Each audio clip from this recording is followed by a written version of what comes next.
Terima kasih Bu Nuning. Terima kasih Bu Nuning Siragar. Mudah-mudahan suara saya bisa terdengar ya Bu.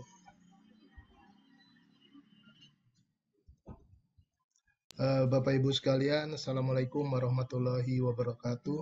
Selamat pagi, salam sejahtera, Om Swastiastu, Namo Buddhaya, salam kebajikan, Rahayu. Pertama saya ingin menyampaikan terima kasih kepada Yayasan Amal Bakti Ibu Indonesia yang telah mengundang saya dalam kegiatan ini yang sangat luar biasa. Ini senyampang dengan Hari Anak Nasional minggu lalu, 23 Juli, dan kemudian ini sebenarnya suatu momentum yang luar biasa karena sudah ada juga peraturan Presiden nomor 11 tahun 2022 tentang strategi nasional penghapusan kekerasan terhadap anak.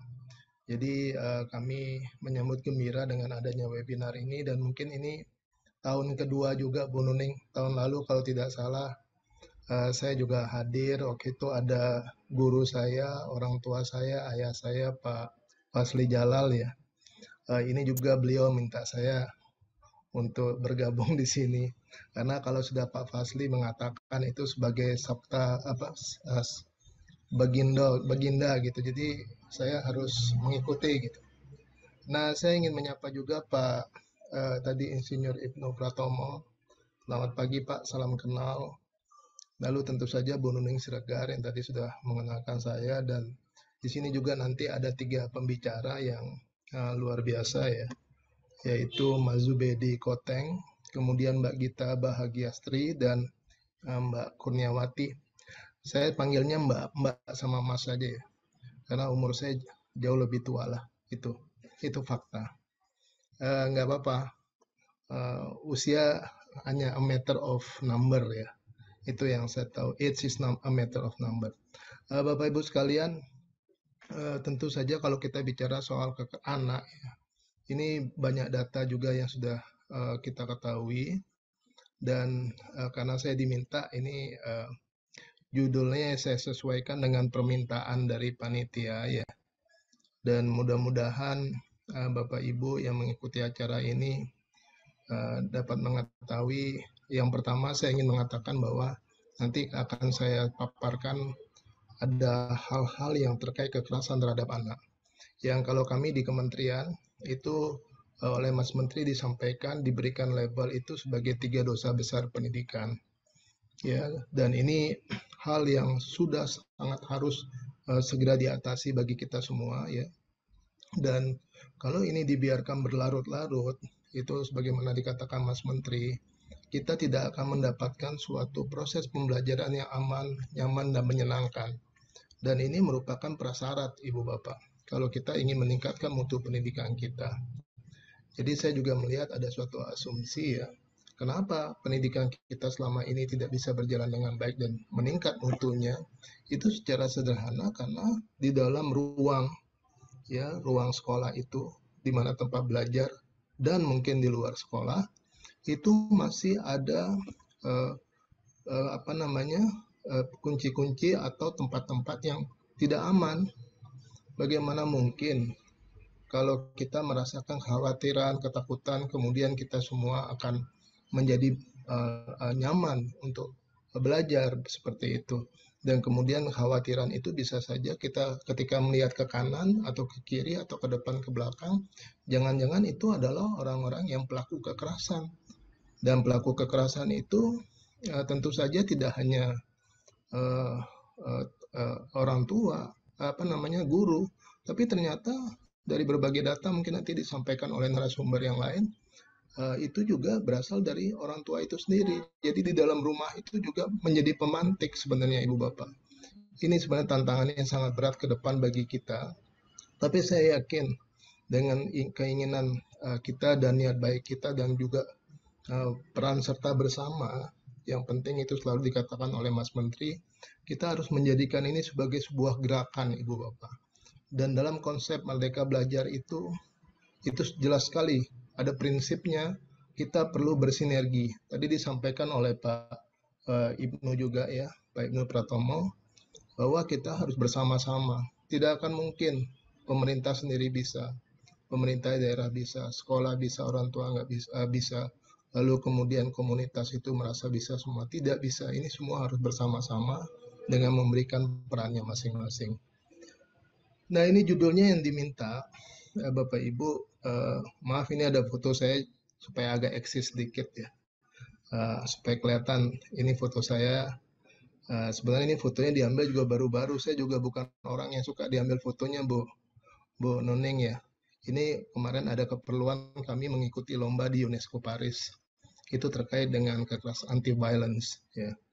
Nah, ini sudah disampaikan, ini ada beberapa buku yang ini merupakan bagian dari hobi aja sebenarnya, Bapak Ibu sekalian.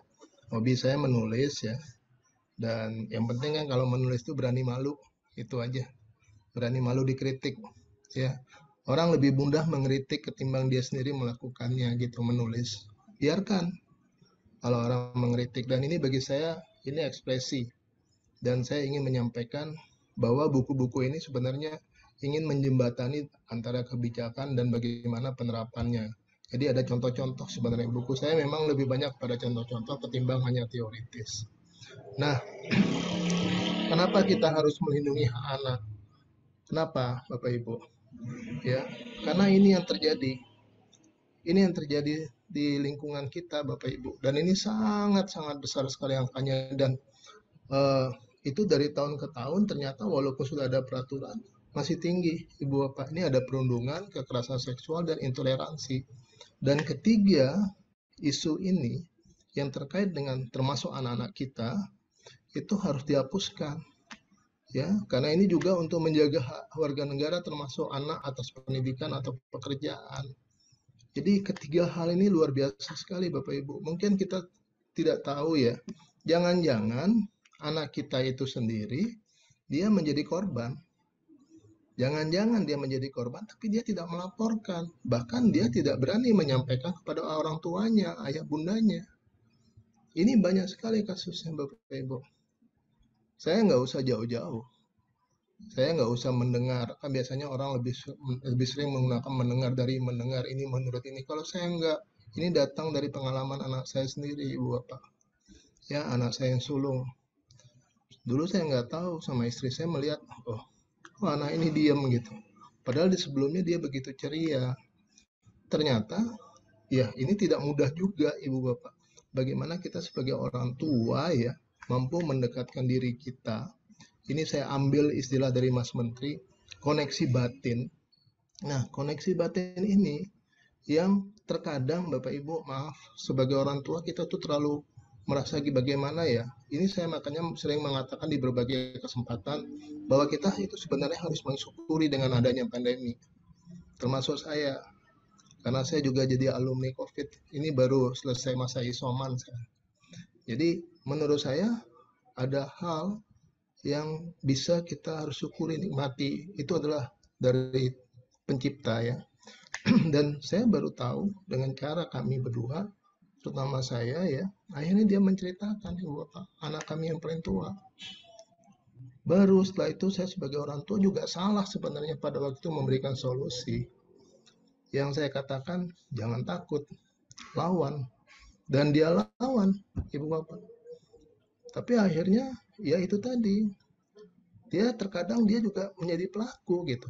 Karena bagaimanapun yang kita yang menjadi korban, itu kemudian hari bisa menjadi pelaku, Ibu Bapak. Ini yang harusnya kita perhatikan. Nah, ini data-datanya, Bapak Ibu ya.